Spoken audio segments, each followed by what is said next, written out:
Hi, Coop. Hi, Joel. Intro?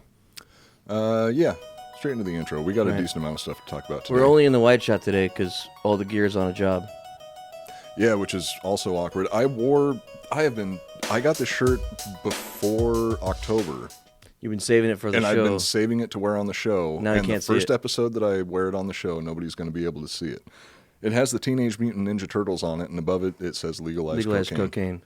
And you have another shirt that says smoke crack, right? Which You're like a drug guy. You're a drug pusher. The shirt that I wore that said smoke crack, I wore to my niece's birthday party, and I didn't even think about it because I went to my niece's birthday party right after we recorded a show. Yeah, it's got the Teletubbies and it says smoke crack. So I wore that to my niece's birthday party because I was wearing it on the show that day. Wasn't I? I think I wore it. Yeah. So directly from the show, I drove to my niece's birthday party, didn't even think about it. Kids all over the place, and I'm just walking around wearing a T-shirt that says "Smoke Crack," and I didn't think about it. And there was like an FBI agent there too. And there was an FBI agent there that's friends with my sister and my brother-in-law, and I didn't think about it until now they're all crackheads. And my parents were there also. Did they say anything? Your parents? My parents were the ones that pointed out the fact that I was wearing a T-shirt that said "Smoke Crack." But they laughed about it. Well, your mom did. At a 6-year-old's birthday party. No, my stepdad thought it was hilarious too. So anyway, welcome to the Iconoblast podcast. This is the show that takes a look behind the public facades of famous icons to show you why you can never take anything at face value. My name is... Don't do that to me, Joel. My name is Cooper, and sitting across from me is Joel Benner. Hi. Iconoblast. We put the past on blast. Hit them with the truth, with things you never knew. Nobody is safe, no thing to place. Got Joel and Coop with history in your face. Iconoblast.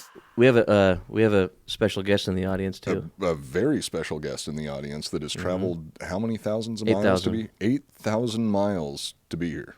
Yep. Check Spice. And her first time ever experiencing a ghost bed. And according to her, it's just as amazing as we describe it. Yeah. She's laughing over there and she's smiling. She's super cute. Check Spice. Anyway. So Cleopatra then? Yeah, we're going on to Cleopatra Part 3, and while I was writing the episode today, I realized that there's actually going to be a Cleopatra Part 4, and unless I truncate the next episode, there's going to be a Part 5.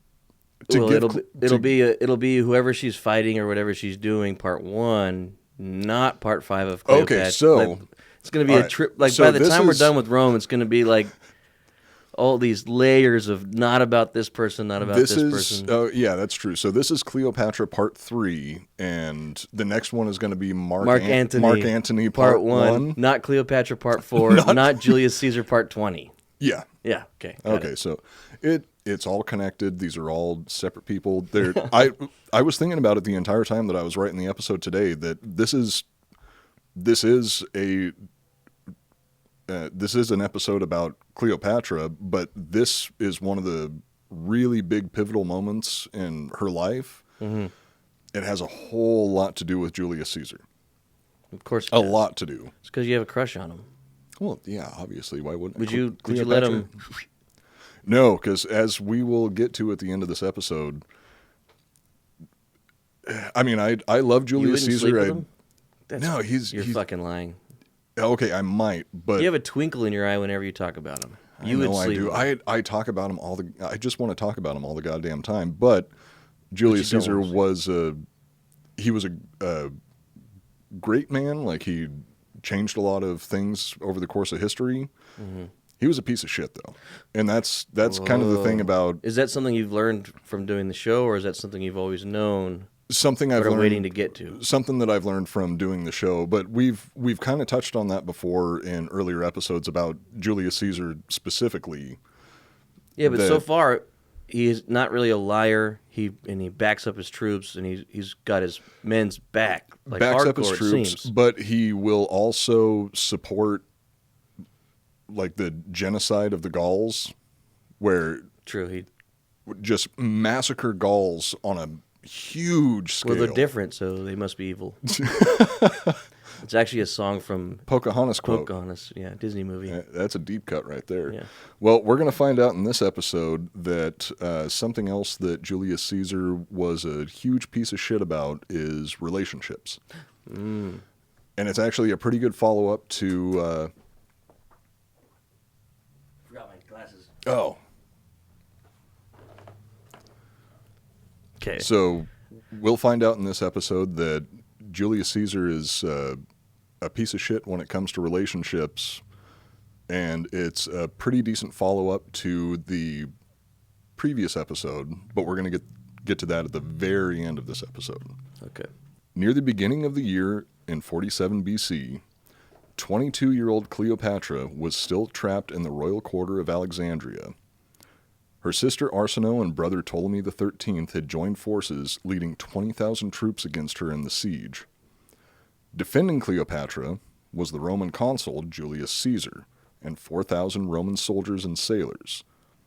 The situation was very dire. So this is just after they lost the battle to try and take Pharos Island. When he lost his gold filigree armor. When he stripped off, that's a very good thing to remember. Remember that the Romans had to retreat from the battle at Pharos Island. A bunch of their boats overturned. Caesar had to strip off his armor and jump into the water to survive and swim to another ship.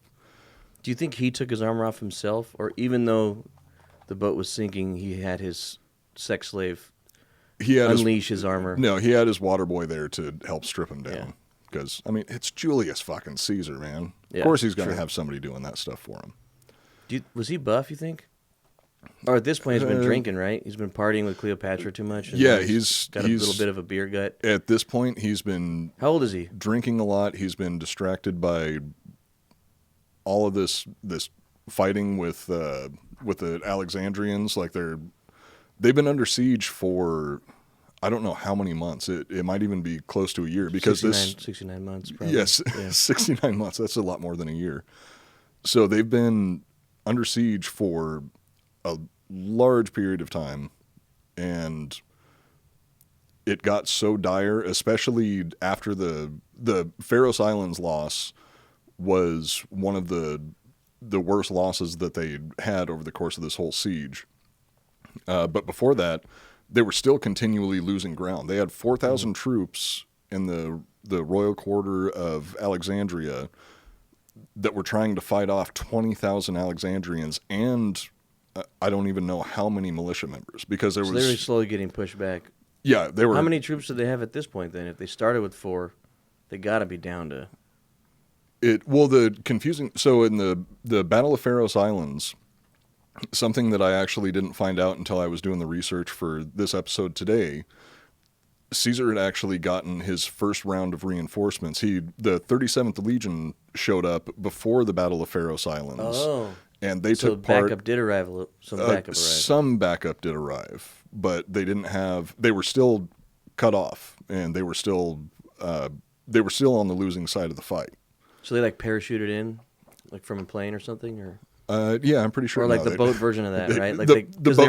They got in, but they couldn't get back out. Yeah, exactly. It was a boat version of that. And the 37th Legion was also primarily a naval force. So the 37th Legion took part in the battle off of the coast of Pharos Islands, where they were fighting amongst the shoals, and so that one legion they is won. 3,000? Around roughly 5,000. Okay, so they went from 4 to possibly 8, 9. Yeah, and then got their asses kicked at the island. But those weren't all legionaries. Those weren't all mainline troops. It was primarily a naval force. Okay. Copy that. The Romans had already been holding the royal quarter for months, continually losing ground to the forces under Ptolemy XIII and Arsinoe.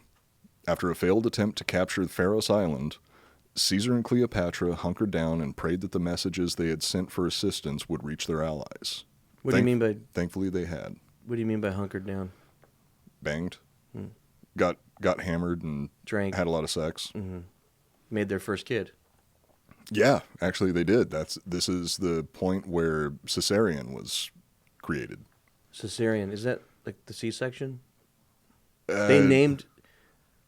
So he's got pizza and C-section named after him? Caesarion's original name was Pharaoh Caesar, but that was changed later. We'll get into some of that stuff later in the episode, but the parentage of Caesarion is contested to a certain degree because, again, Caesar was being kind of a piece of shit and didn't claim the child that he allegedly helped create, and that I'm skipping ahead. We'll get to that point later. Okay. Sometime between January and March of 47 BC, reinforcements arrived to assist the besieged Romans. A Roman lieutenant in Asia Minor had received Caesar's call for help and dispatched 2 legions, the 35th and the 37th, to go to his aid. The 37th Legion had traveled by boat, arriving in time to take part in the naval battle off the coast of Pharos Island. The 35th Legion was sent by land, forcing them to make a grueling march through Syria and the Levant. And the Levant is like Israel, Palestine, Lebanon, parts of Turkey. So they were worried about car bombs and shit like that? Yeah, they had to have been terrified of that the whole time. Yeah. Especially back then when they didn't have the technology that we have now to detect those things. Cars. Yeah. The 35th Legion finally arrived in early 47 BC, adding 5,000 soldiers to the Roman force. It was also around this time that another ally of Rome, King Mithridates of Pergamum, arrived with 13,000 additional troops. Cleopatra and Caesar now had around 20,000 troops at their disposal, and it was time to go on the offensive. Oh, shit. We already talked about it a little bit. So Caesar started off with 4,000 troops. He got some reinforcements with the 37th Legion, but the 37th Legion was sort of from what I can understand, the 37th Legion was like an amphibious force to we're not certain degree. Off our boats. We like it on our boats. Yeah, they weren't heavy infantry like they would get from the 35th Legion. The 35th Legion was a normal ground troops. So was it the same like it is now? Like all the sailors were more feminine and the ground troops were more masculine? Or is that like just a modern thing? Yeah, I think that's a more modern thing because back then it seemed like everybody was a little feminine and a little masculine at the same time. Like, kind of like we're going back to that now. Yeah, we're coming around full circle. Romans were fucking each other. Greeks were fucking each other. Didn't matter if it was a boy or a girl. It mattered who was doing the penetrating and who was the penetratee. Oh, that's right. We talked about that. Yeah. Especially with the Greeks. Does it matter though? Like, does it really matter? I think the only thing that matters is if you enjoy what's happening and it's like what I said on my birthday episode. As long as you consent to it and you are of a sound mind and age to consent, do whatever the fuck you want. I don't care. Okay. And the Greeks definitely believed that. What about like a sex doll? Does that need consent? No, sex dolls can't consent. So if you have sex with a sex doll, that is literally rape every single time. Okay. But it's legal. It's legal rape.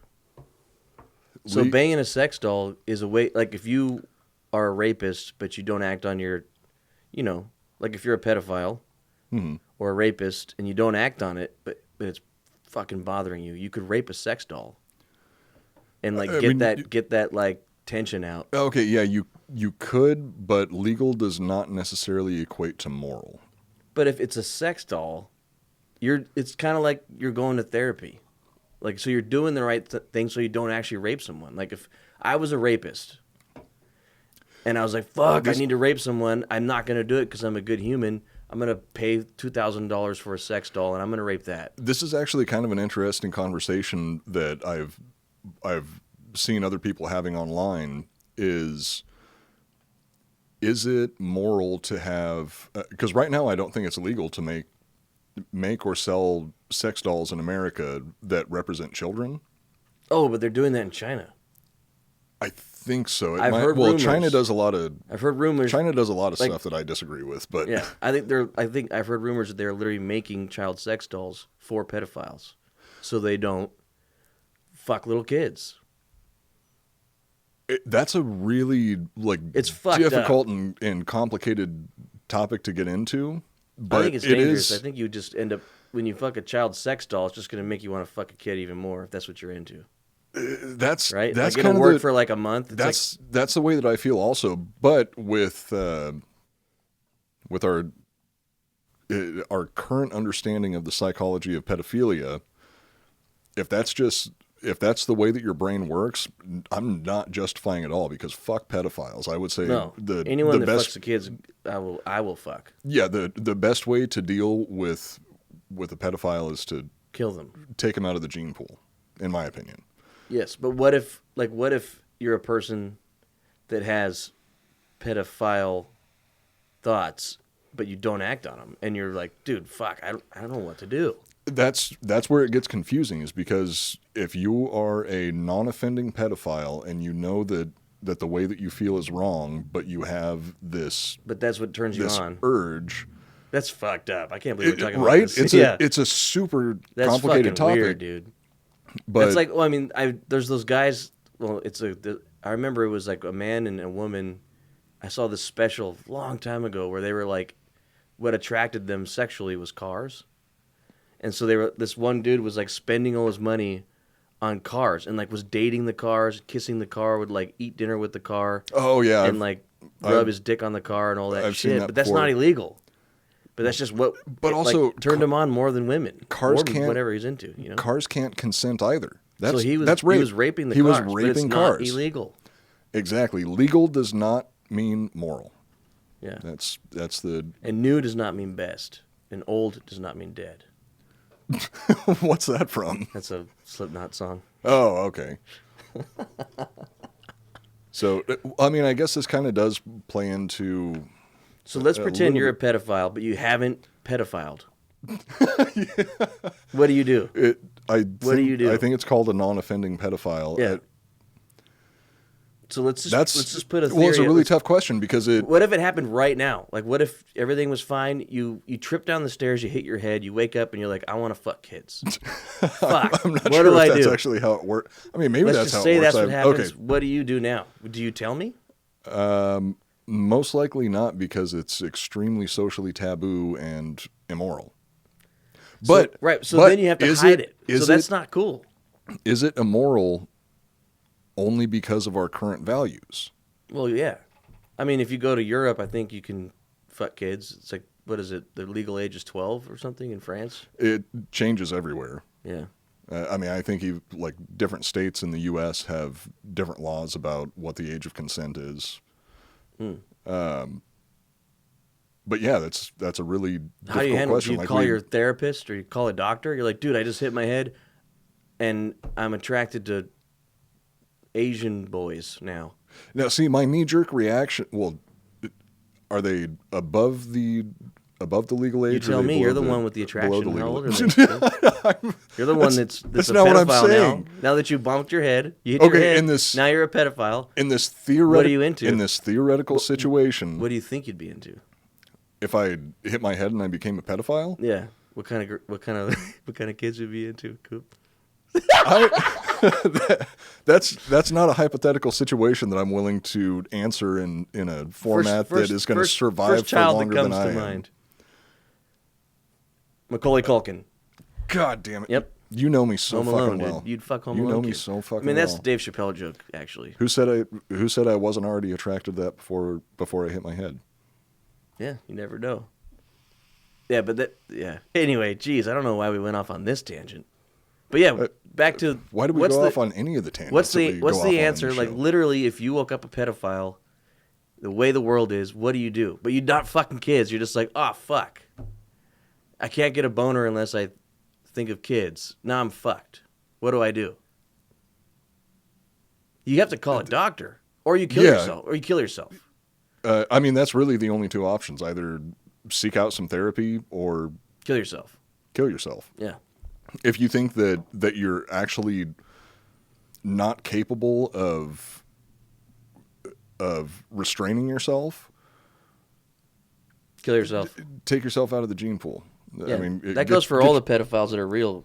Yeah, real. If you're gonna fuck a real kid, pedophiles also. Kill yourself, you piece of shit. If you're gonna if you cannot stop yourself from fucking kids, or you have fucked a kid, torture yourself and then seriously kill yourself. Do one of the ones that like take forever, like burn yourself in the forest or in the desert where they won't find you, so you like suffer for a week. I don't care how you do it, just do it. Yeah. I don't like to encourage suicide, but if you're a pedophile... It's not suicide if you're a pedophile. It's a public service. It's God work, yeah. It's God's work. That was a real dark fucking conversation. That's weird. I don't know how to feel about talking about that on the show. Yeah, but it's fucking weird, though. But I stand by it. If you're a pedophile... Kill yourself. And if you become one in your old age, you got to kill yourself. Well, if you can keep yourself from acting on it and continue to be a productive member of society, I still think it's fucked up, but... Become a eunuch. Cut your balls off. You'll lose the urge. Right? Cut your balls off, sew your vagina shut, depending on, your genitalia. No. If you're a female, it's fine. Only if you're a school teacher. Right. If you're a hot school teacher and you're fucking the males, that's totally fine. You're doing God's work. Yeah, you're helping those boys become men. I've said a lot of stupid shit on this show, but I think that might be some of the most controversial and stupid shit that I've ever said. Yeah.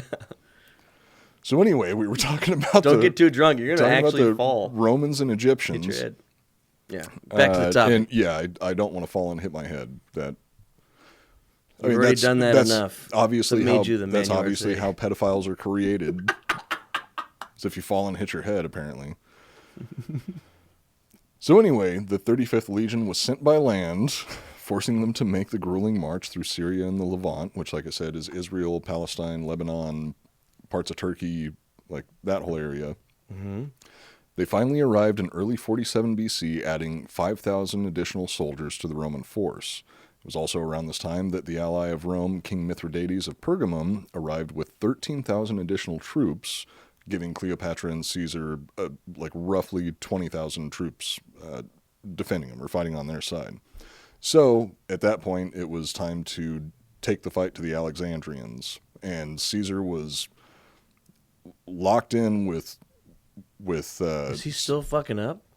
Caesar? Is he going to start to get his shit together now? No, I think it. Oh, I thought you were saying he's still locked in, like in. No, he is not doing his job, focusing on Cleopatra.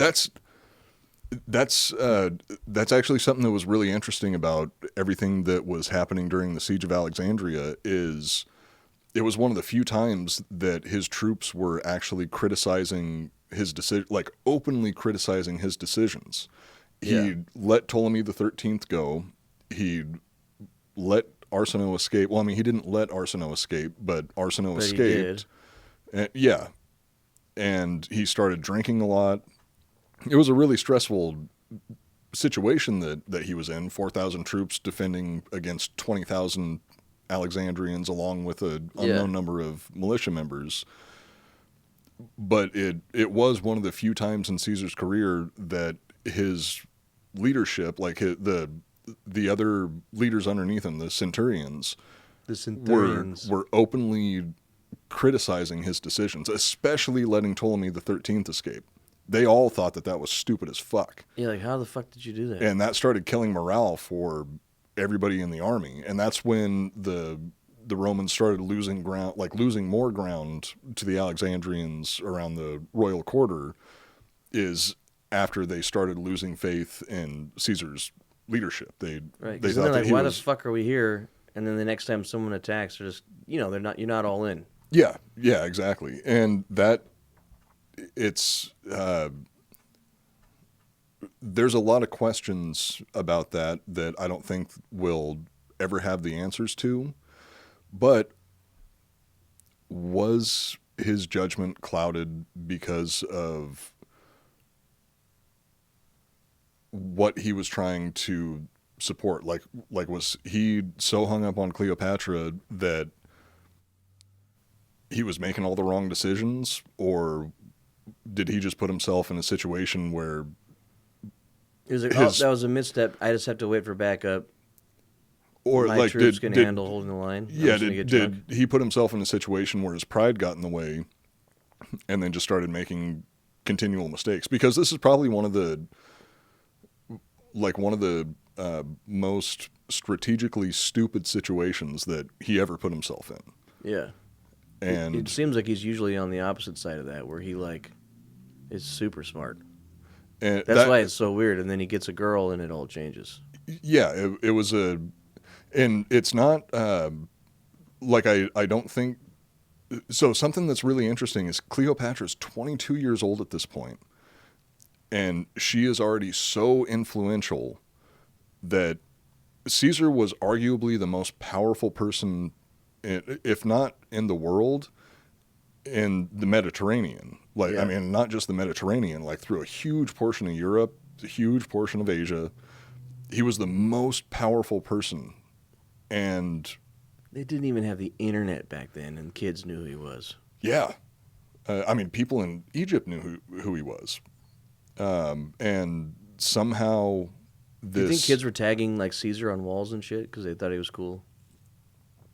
There was like a lot obey, of like the obey sticker. But it just I don't know Caesar. about that. That'd be a little hard to do with the technology that they had back then. I mean, they didn't have stencils and spray paint sewing and things like and...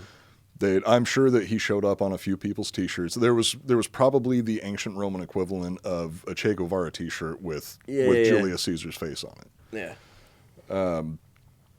But in the last episode, I wasn't giving Cleopatra nearly enough credit for what she was able to do. Where she was so charming, she was so good at. She was so intelligent and so charming that she was able to convince Caesar to support her claim to the throne over Ptolemy XIV and Arsinoe. I mean, so Ptolemy the 12th, Ptolemy the 13th and Arsinoe. And she's female. Yeah, which have historically been pretty disenfranchised and disregarded. But she was able to... But not this bitch. Not this one. Cleopatra really, I think that, at least in the ancient world, from my understanding, Cleopatra was the most powerful woman. Ever. Later, I mean, there was European queens that would surpass her level of power. No. But she was able to... Like what queen? Elizabeth? Clinton. Hillary Clinton. She's a big one. That's one of them. Julia Roberts. Monica Lewinsky. Charlize Theron was pretty badass in Mad Max Fury Road. I mean, there's a lot of them. There's a lot of You didn't like Black Widow? I put that on last night. I liked it. I fell asleep during it, but you said... the new movie. Marvel movie? Yeah. I was real bored. The first 20 minutes, I thought it was awesome. It was... The fight scene when she fights her sister for the first time?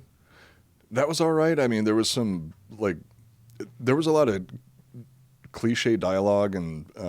well, of course. It's a Marvel movie.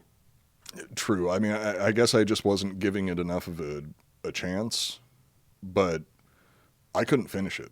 I couldn't either. But I didn't think it was. I got bored and I stopped watching it. Also, because I mean, I would do the same thing to a Hawkeye movie. I put on give Marvel a shit about movies a to fall movie. asleep. Okay, fair enough. Yeah. Well, if you're gonna watch a Marvel movie and fall asleep, a good spot to fall asleep. And a ghost bed. On a ghost bed. Damn. Great segue, dude. The Iconoblast podcast is presented by GhostBed.com/Drinkin' Bros. GhostBed has been a loyal sponsor of the Drinkin' Bros for 5 years now, and everyone here in the studio is in love with their pillows and mattresses. We jumped on a ghost bed last night, and it was fun. Yeah, you did. You were jumping on the bed with my girlfriend. I had a lot of alcohol in my system at that point. I normally don't jump on. I have more respect for ghost bed than that, but we were having a lot of fun, and I was very drunk. And it handled it just fine. It's still just as comfortable as it was before. Yeah, dude, and we all laid in the bed together, and there was a dildo involved. We'll post that picture on the Iconoblast podcast. Yeah, we should. It was a very interesting. She's rough, right? She's pretty rough. I can't say anything like that. You You I say can't whatever either. you want. I'm already getting I'm in keeping trouble for that. I'm keeping my mouth shut about it. GhostBed makes their high-quality mattresses right here in the USA, and each mattress comes with a 20-year warranty. You can try a GhostBed mattress for 101 nights, and if you're not completely satisfied, you can return it, no questions asked. Their mattresses and pillows have cooling technology to help keep you cool at night, which is especially helpful if you have more than one person in the bed, as we found out. Yeah, I was cold the whole time. Yeah. Actually, I was perfect temperature. Surprisingly, you put off a lot of heat. Oh, yeah. Especially between the thighs. I felt perfectly comfortable. I mean, temperature-wise, I felt perfectly comfortable. Outside With the legs of that, wrapped around you, that's kind of weird. yeah, but I mean, we have had a long and storied relationship. You can buy a mattress for around $35 per month, and they have no money down, 0% financing plans. GhostBed also offers bundles so you can get everything you need in one convenient package. You just choose from their 4 mattresses and then pick your bundle. So whether you need a mattress and a frame, or you want it all, like their cooling pillows and sheets, which we highly recommend, you can always get the best bang for your buck. Right now, GhostBed is offering a flash sale where you can get 40% off when you buy a mattress and adjustable base, or there's actually a new deal going on where the day this show comes out, it's going to be the last chance that you have to get this deal. Okay. You'll get 33% off of everything when you use the promo code DrinkinBros33. Oh, so, it's a special code. So when you hear this episode, this is your last chance to use that promo code and to get 33% off instead of the normal 30% off. Use the promo code DrinkingBros33. 33. DrinkinBros33. So head over to ghostbed.com/drinkingbros to take advantage of all their awesome deals. Again, that is ghostbed.com/drinkingbros. GhostBed. Sleep so good, it's scary. Or don't sleep. Ever. Like, just like have fun. Oh, I haven't been sleeping much lately, but you can. There's a lot of things that you can do on a ghost bed that don't involve sleep. Like what? Anal sex. Gee, just don't even make it mysterious. Just say it. Yeah, exactly, Joel. I'm trying to allude to things, and it's fine. We got another sponsor for this episode also, so we'll get into that now. And that sponsor is ShipStation. ShipStation, yeah. The holidays are the most wonderful time of the year, but if you're running an online store, you know they can also be the craziest time of the year. And even if you're not running an online store, they can be a very crazy time of the year. Christmas times are pretty crazy. If I had ShipStation back in the day, I would have got a Turbo Man doll in 20 minutes. During the holidays, you've got inventory to manage, orders to fill, and a growing list of stressed-out customers checking in twice a day wondering where the hell their Turbo doll is. Yeah, where the fuck's the Turbo Man doll?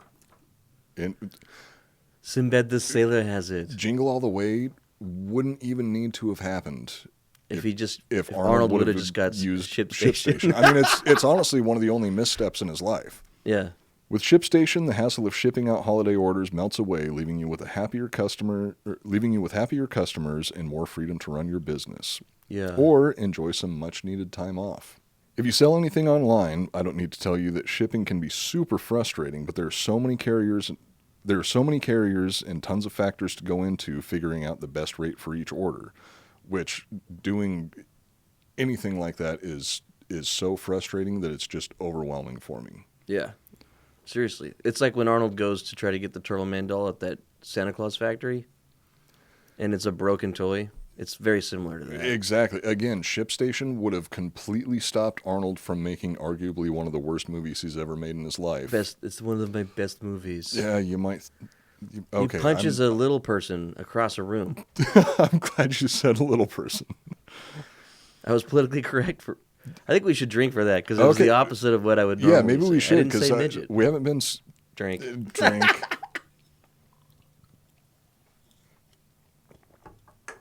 I remember when they punched that little person.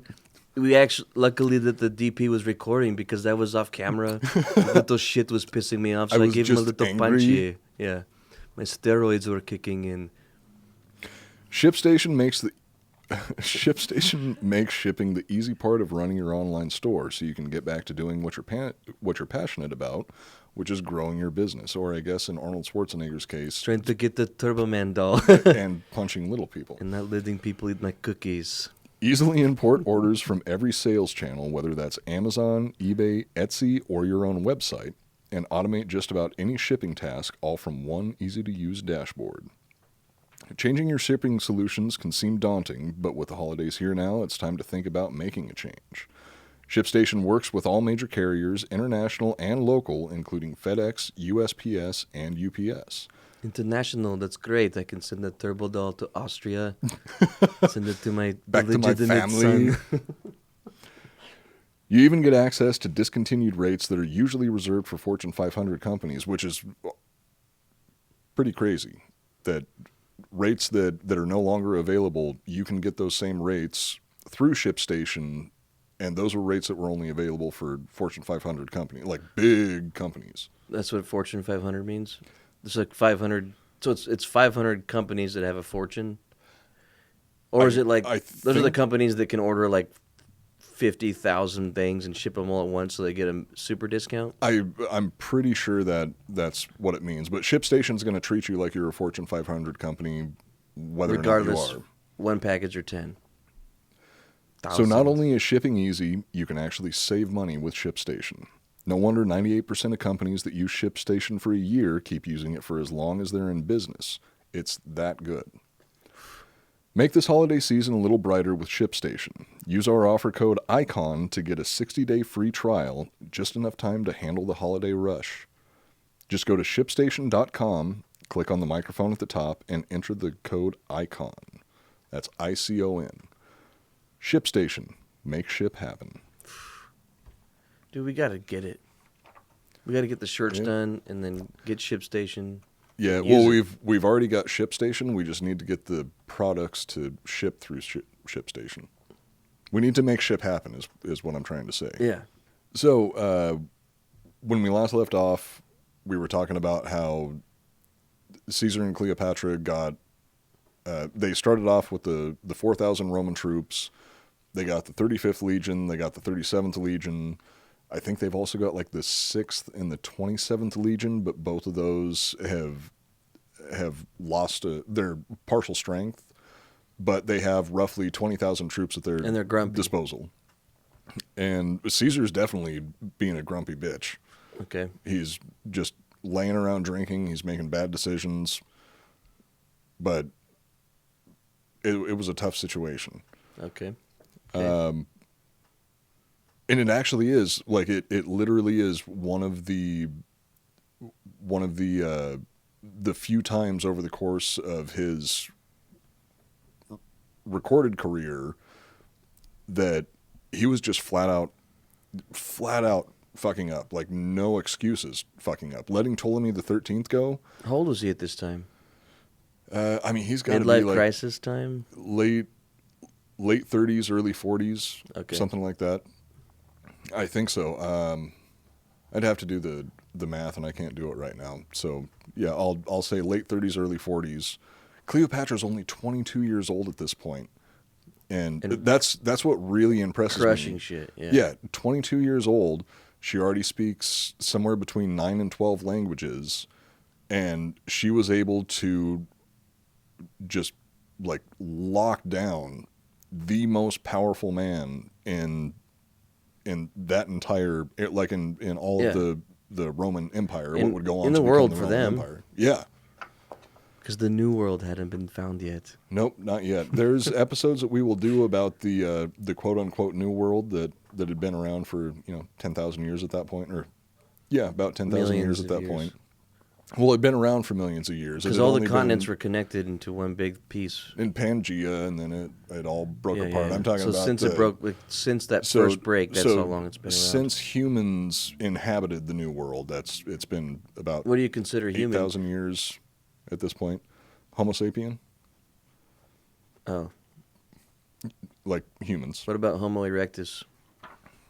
I appreciate you for noticing.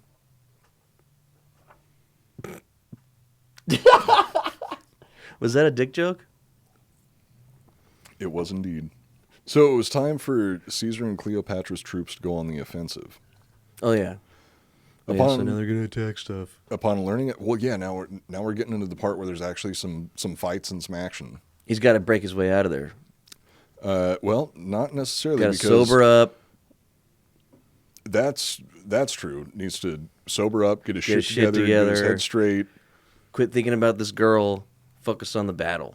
Oh no, he was definitely still thinking about her, because that was the goal of all of this, was he was supporting her claim to the throne. But he's got to focus on layers upon layers again. He's got to focus on the combat, though. He's got to focus on doing his job, that's for sure, or else it was all going to fall apart. Upon learning of the approaching reinforcements, Arsinoe and Ptolemy withdrew their army from Alexandria and set up an encampment on the west bank of the Nile River. A small contingent of Romans remained in Alexandria to protect Cleopatra from a militia Ptolemy had left behind, and Caesar took the rest of the soldiers and sailed out of the great harbor to the Nile Delta, where they met with Mithridates in his army. Army. Yeah. Oh, I thought, because you said to wait, remember that he lost his armor. I thought you were about to say literally someone was bringing his armor to him. Like it was he went on an epic quest to get his fucking armor. That's armor like a back. video game. That would have actually been cool, but I'm sure that he just had somebody make some more gold filigree armor. I think he had to upgrade after that. He went with like gold platinum or platinum platinum filigree armor? Diamond studded. Diamond encrusted armor. Yeah. Could be. Yeah. Caesar met with Mithridates roughly 7 miles from Ptolemy and Arsinoe's camp. So wait, who's Mithridates? Mithridates is an ally of Rome. He's from Pergamum, which is in Anatolia, I think. I don't know any of that. So he's just a Roman dude that has an army. No, not Roman. He's from some part of Asia Minor. Okay. And he's a good guy. Yeah, he was. Well, he's for Caesar. He's helpful. Yeah, very helpful. I don't remember the name of the Roman lieutenant that sent the legions to him. I want to say he had a really fucking cool name, like Tiberius Nero. That's cool. I think. But also, I think that Tiberius Nero was actually one of the leaders of the 37th Legion that like turned the tides of the naval battle off of Pharos Islands. Okay. So Mithridates, there was another guy that led some of the troops that came to Caesar and Cleopatra's aid during this. It was again, I don't remember off the top of my head. Mithridates was the main one. Like he brought 13,000 troops with him to rescue Caesar. Caesar met with Mithridates roughly 7 miles from Ptolemy and Arsinoe's camp. To reach the Alexandrians, the Romans would have to cross a small river, which would leave them in a vulnerable position. So Caesar had his soldiers cut down trees and form makeshift bridges while he sent his cavalry south to sneak across the river and cover the infantry's advance. To give an idea of roughly what this looks like, so they're on the west side of a small delta of the Nile River. Further to the east it's further to the east on the west bank of the actual Nile River. On the same side, not across the river. No, it's across the river. So. Oh, okay. So Caesar is moving his troops. Caesar has met up with Mithridates at this point. He's trying to get his troops across a small like tributary of the Nile River. Further to the east, on the west bank of the Nile River itself, is where that's where Ptolemy and Arsinoe have their 20,000 strong or 22,000. So he's trying to cross the river to go to war with those fucks? Yeah, they're going. What Caesar's trying to do is he's trying to end this civil war in Egypt because he's got his own civil war back in Rome that he's working on. He wants to put Cleopatra on the throne, get that over and done with, so he can get the money that Egypt owes Rome, and he wants to use that money to continue to support himself because the people that are in charge in Rome, that's the way that they get rich, is by going out and conquering places and getting tribute and things like that. Did they just have bridges across the Nile in certain spots, or was there, or did they? No, they. Was it like the guy? It's like a little. They have a raft, and it's a guy that has a rope that he got across. Oh, like a ferry? Yeah, and he's like, only 3 horses at a time, and they just sit there for like 2 months to get all their troops across. I'm sure that there was definitely places on the Nile that had an actual bridge built across it, or. But if they were using the Nile for boats, you couldn't have a bridge, right? That's actually a really good question. I'm not sure because I know that it'd be a pain in the ass to cross the river. Most likely they would use boats like transport ships. The Egyptians were really good at building boats that could travel along the Nile. The boat that so they probably had a badass system that we don't know about that you could probably look up and know about, like a system of boats that just like rotating constantly, where it's like almost just as fast as fucking walking across. Yeah, I would say it would most likely be ferries because they couldn't build drawbridges at that point. But the Egyptians were really, really good at building boats to travel along the Nile because it was it wasn't Ptolemy the 12th, like it was like Ptolemy the 8th or something. No, later on than that. It was probably 69. Ptolemy the 69th. Yeah. Built a 300-foot long pleasure barge that was like a floating mansion. And that was the same pleasure barge that was later used by Cleopatra and Julius Caesar. Oh, thank you. It's probably a bad idea for me to have any more ranch water, but I'm going to do it. Yeah, that's for you. Thank you.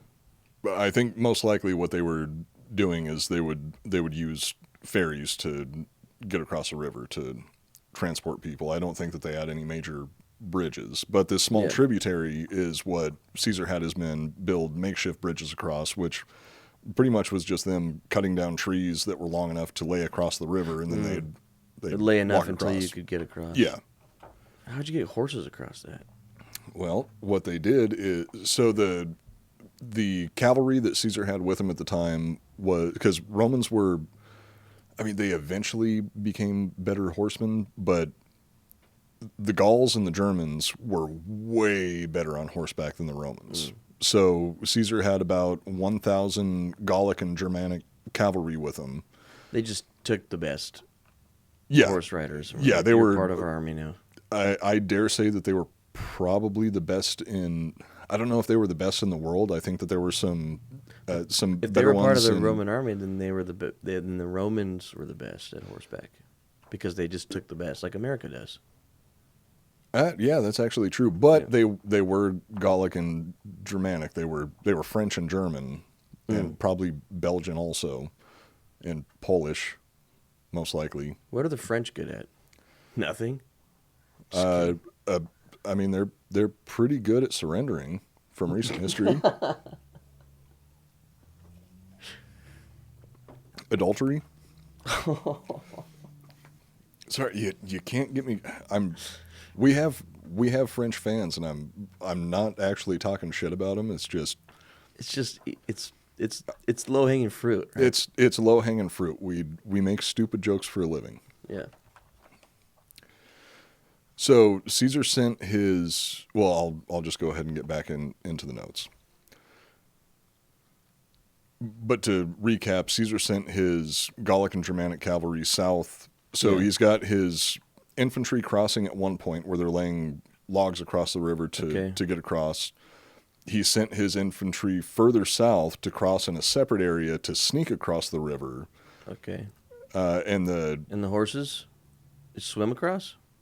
Yeah, horses are actually really good at swimming. I've seen them swim. Yeah, they can swim with a person on their back. That's crazy. It's not something I can do, that's for sure. So he had You can't even swim, anyway. I mean, I kind of can. Maybe when you were young. I can float. When was the last time you tried swimming? It's been a while. To be perfectly honest, it's been a while. You can't swim anymore. Dude, I think... You can't even run. You're not going to be able to swim. You're uncoordinated. You're super smart. You're handsome. I'm very You have a powerful mustache, but you cannot run. I'm very uncoordinated. Yeah. I can't dance, that's for damn sure. Put you on a skateboard and you're dead. You will break your... Well, you will live, but you'll break your hip. Put me in anything that isn't a car, and I'm going to crash it. I mean, you probably... The more you keep driving, you're going to crash a car, too. You do drive slow. Because I'm careful. I know how uncoordinated I am.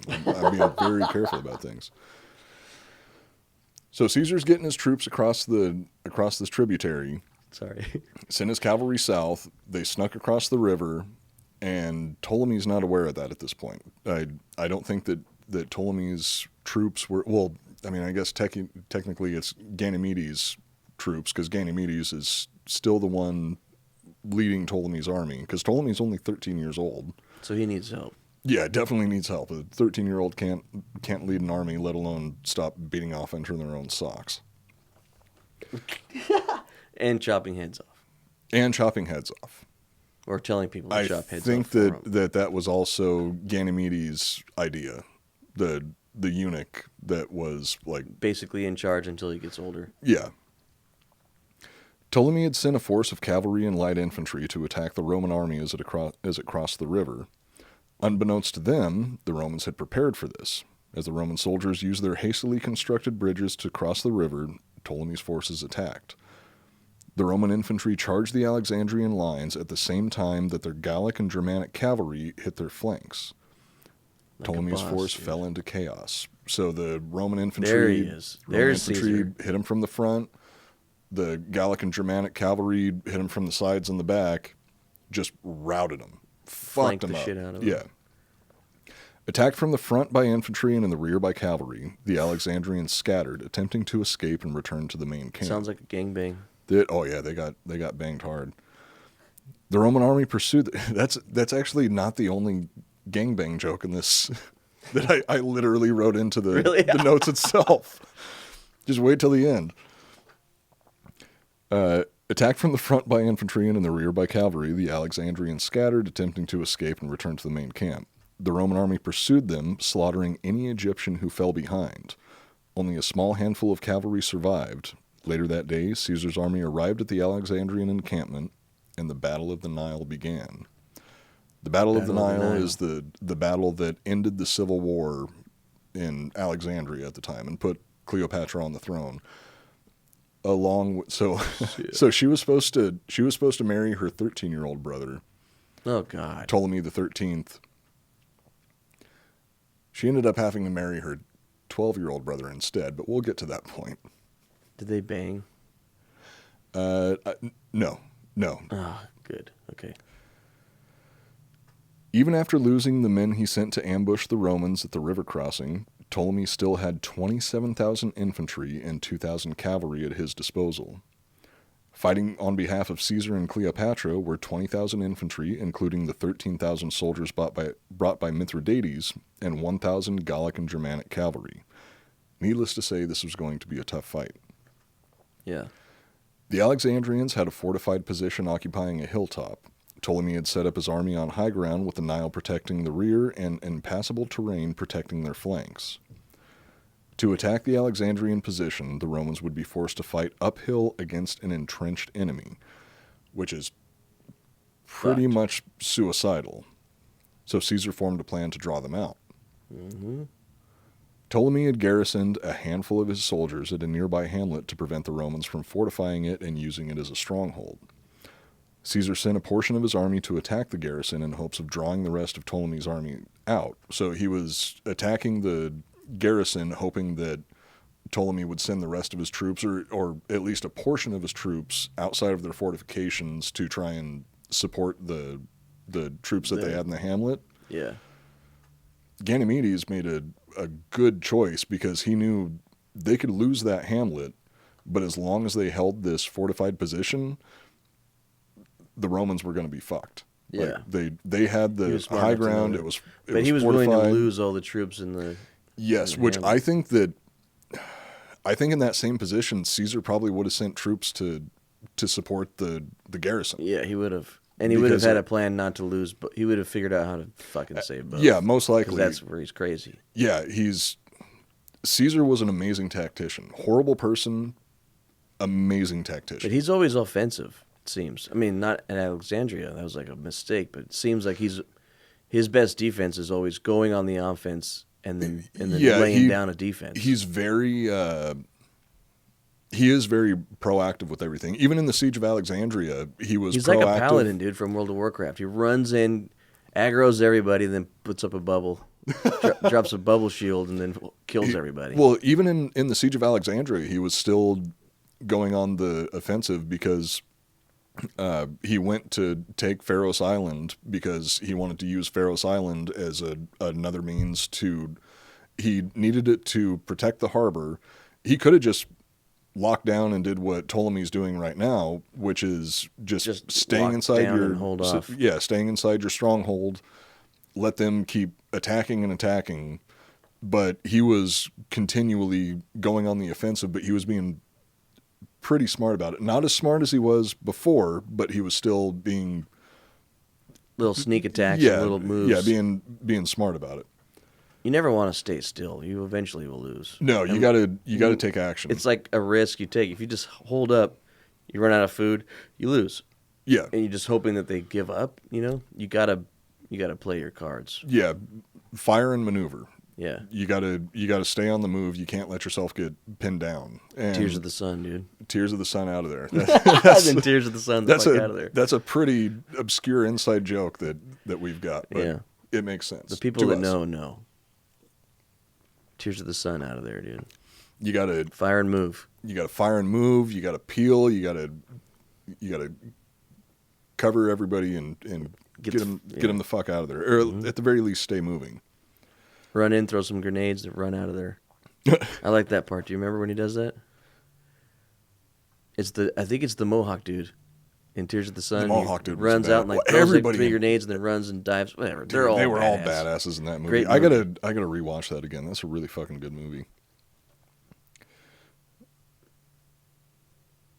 So Caesar tried to draw the Alexandrians out of their fortifications by attacking the garrison. Ptolemy didn't take the bait, so the Romans were actually able to take the garrison and take over the hamlet that was.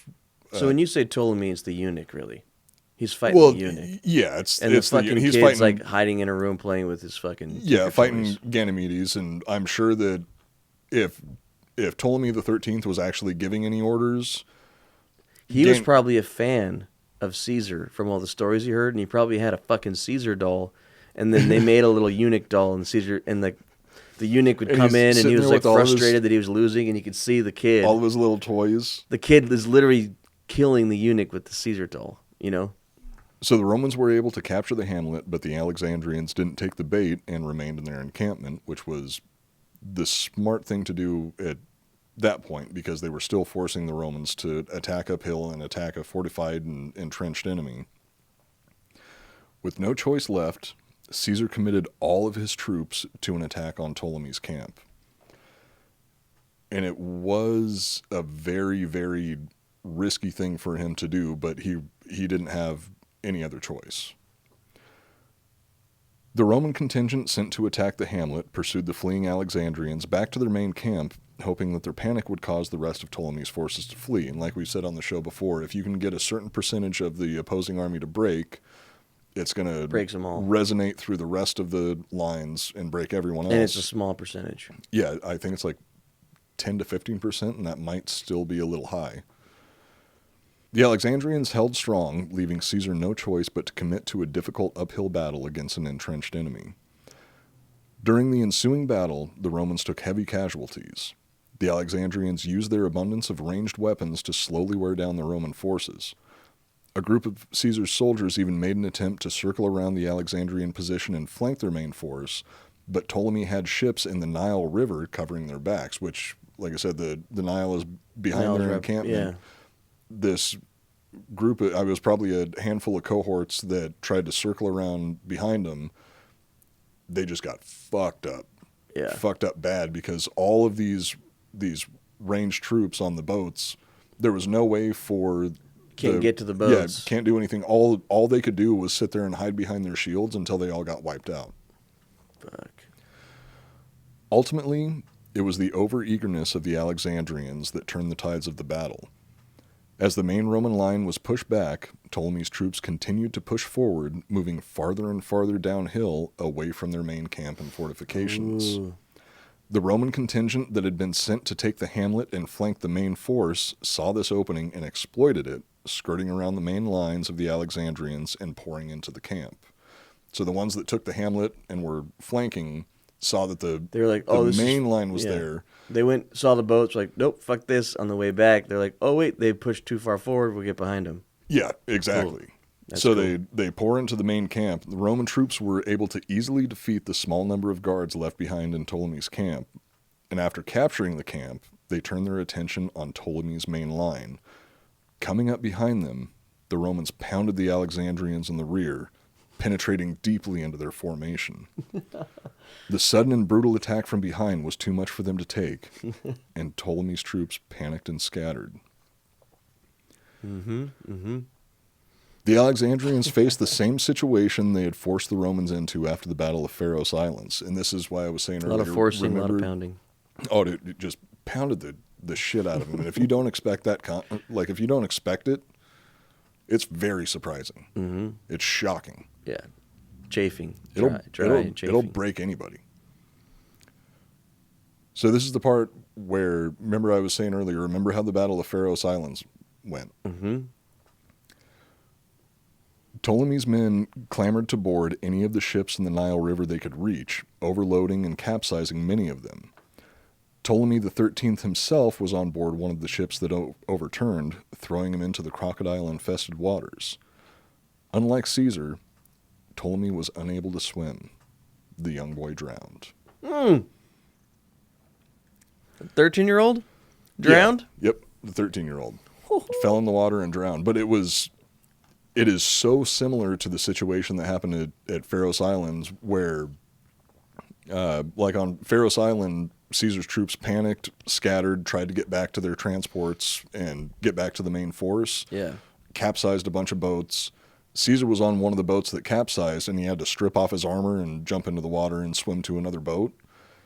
Ptolemy the 13th had to do the same thing. Pretty much the exact same thing, but he wasn't an Olympic swimmer like Caesar. And he was also a 13-year-old boy that had probably never learned to swim because he was royalty. And I wonder if he did. I actually don't know. Just for show. I know that. But I bet you that fucking sunk him to the bottom. I honestly wouldn't be surprised if that was the case, because I know there was a large number of Alexandrians that drowned in the Nile because they were all wearing armor and they couldn't swim sank like rocks. So it was probably similar. Ptolemy wasn't as experienced as Caesar. So he left his armor on, fell in the water, sunk to the bottom, most likely his dead body most likely got eaten by crocodiles. That's my assumption. There's no record of that, but the Nile's infested with fucking crocodiles. I wouldn't want to be eaten by a crocodile. Oh, me either. I don't want to be eaten by a crocodile or a shark or anything like that. Remember in Temple of Doom at the end, all the alligators eat all They cut the rope bridge and... Yeah. That's kind of what it looked like. Just imagine a boat down there. Yeah. 13-year-old kid falling in. Imagine thousands of people falling into that water. There you go. And it's a great day for those crocs. Yeah, probably kept the entire species going because they had so much food. They were able to have lots of babies and keep continuing their lives. Circle of life. Caesar was once again victorious, and Cleopatra's claim to the throne had been secured. Although Cleopatra was pregnant with his child, Caesar ordered that she marry her 12-year-old brother, Ptolemy the 14th, and rule as co-monarchs as her father's will demanded. Her father's will wanted the Alexandria and Egypt to be ruled by two of his children. Mm-hmm. And now we're getting into the part where you can see how much of a piece of shit Caesar actually was in this situation. Oh, shit. Cleopatra's sister Arsinoe was captured and shipped back to Rome to be used as a trophy in a triumphal parade in Caesar's honor. Oh. Cleopatra and Caesar celebrated their victory by taking a 3-month sex cruise down the Nile River on a 300-foot-long pleasure barge. The sex must have been pretty good because Cleopatra agreed to pay the millions of drachmas owed to Rome by her father. Upon their return from their cruise, Cleopatra accompanied Caesar back to Rome, where Caesar treated her like shit. Fuck. And took her money. Treated her like shit. And at the time, Caesar was married to a woman named Calpurnia, who came from a very powerful and influential family. He had a wife. I forgot. Yeah, he was married. Cleopatra was his side chick. Although Cleopatra made repeated attempts to get Caesar to admit her son Caesarion was his, he never officially claimed the boy. Wow. Cleopatra and Caesar's relationship came to an end after Caesar was gangbanged by a group of politicians on the Senate floor. Unhappy that her boyfriend had been publicly penetrated by a group of men, Cleopatra moved on to the next most powerful man in Rome, Caesar's adopted nephew and close ally, Mark Antony. And their relationship would ultimately lead to their downfall. You just turned Julius Caesar's death into a gangbang. Yeah, I was actually kind of proud of that when I thought of it. Good job. So that's the end of this part. The next part of Cleopatra's life is pretty much the relationship between her and Mark Antony. Mm-hmm. And we're going to get into a deep dive on Julius Caesar being killed at some point, right? Or has so many people done that, it doesn't matter. No, we will definitely get into a deep dive on one day Julius when Caesar. We go back to Julius Caesar. Yeah, because these are Cleopatra episodes. These aren't not Julius Caesar episodes. Yeah. We'll get into the death of Julius Caesar as part of the series on the Roman Civil War, or Caesar's Civil War. Okay. Because there was all of the fights between Pompey and Caesar are incredibly interesting. Yeah. Caesar's very best friend and longest running ally became... What's his name? Titus Labienus. Titus Labienus, yeah. Eventually became his mortal enemy. And Labienus and Caesar end up getting into a battle where they're leading opposing armies, and Labienus almost fucking wipes them out. It's shit. Such a good fucking story. Like, Caesar wins by the skin of his teeth. It's one of the closest losses, or the closest victories that he had through his entire military career, was when he had to fight his best friend. Because you know his secrets. Yeah, his weak spots. They knew the tactics, and it was really dumb luck that ends up letting Caesar win that battle. He climbed inside an elephant's butt, right, and escaped. Yeah, it was like in Empire Strikes Back, except instead of crawling inside the tauntaun after it was dead, he crawled inside a living elephant's asshole to get out of it. Yeah. I was more imagining like Ace Ventura 2, but when he comes out of the rhino, but the opposite. Climbed into it, you know. So yeah, the next part on Cleopatra is probably going to be a little bit more truncated because we just want to get through the relationship with Mark Antony, and I want to know the badass shit that she does specifically, because so far right now she's kind of there getting a lot of power, but you don't really know the details of like the actual badass shit that she's doing directly. The badass shit that she's doing is really coming up in the next episode, because once Caesar's out of the picture, she got him killed, right? She needed Caesar to get her throne back. Yeah. She wrapped the most powerful man in the world around her finger, got him to commit all of these troops to putting her on the throne. Yeah. And then once she was on the throne, that's when she really starts like kicking some ass. Yeah, really starts kicking some ass.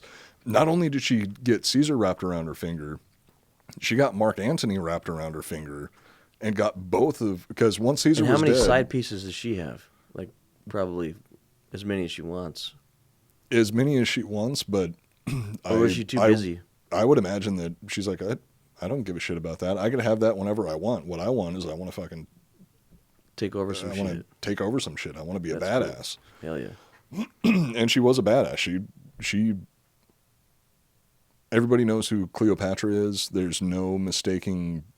No one knows who the fuck Mark Antony is, unless the singer. Well, yeah, he's been around for a long. So Mark Antony hooked up with Cleopatra and Jennifer Lopez. Hey, I remember when that happened. I was like, "What?" Dude, you got to be proud of him for that. Well, yeah, but I mean, He's he is ugly, a weird looking dude, and he Yeah. got to hook up with Jennifer Lopez. And after the role he played in Man on Fire. Wait, he was in Man on Fire? Yeah, he plays the dad. Right? Yeah, he plays the dad that purposely gets his daughter kidnapped to like pay off his debts or some bullshit. He played the shitty. Oh, I got to go back and watch that movie again. That's a good movie. Just yeah, it is a good movie, but I don't like him, and I can't believe he. I don't even like his music. No, and he got to. J-Lo's hot. He didn't deserve it, but then again, I'm proud of him because he didn't deserve it. It's like anytime you ever have sex, I'm proud of you because you have no. It's just a miracle every time it happens. Sometimes there are unattractive, undeserving men that get to live a moment of glory. Yeah, for unknown reasons. Yeah. All right, well, that's it for this episode of the Iconoblast podcast. We will be coming back next week to talk about Cleopatra Part 4, which is the relationship between her and Mark Antony and the way that ultimately led to their downfall. Until then, you can follow us on Instagram at Iconoblast Podcast. You can follow me at Coop Nukem. You can follow Joel at Joel R. Benner. Don't forget to like, rate, and subscribe. Leave us some reviews. Leave us some. Yeah, we need more reviews. 5-star reviews. Get us back up on those charts. Tell your friends about us. That is a huge thing. Is if you can convince other people to listen to the show, that is the number one way to grow a podcast, is to get personal recommendations. So personal recommendations to your friends is going to help us keep this show going. Also, support our sponsors. That's an even bigger way to let us keep doing this and do more side projects, more episodes per week. The more support our sponsors get, the more support that we're going to get, which is going to give us more opportunities to do more to continue and all growing the show. Yeah. But until next week, this has been the Iconoblast podcast. My name is Matt Cooper. I am Joel Benner. And we're reminding you to never take anything at face value. High five.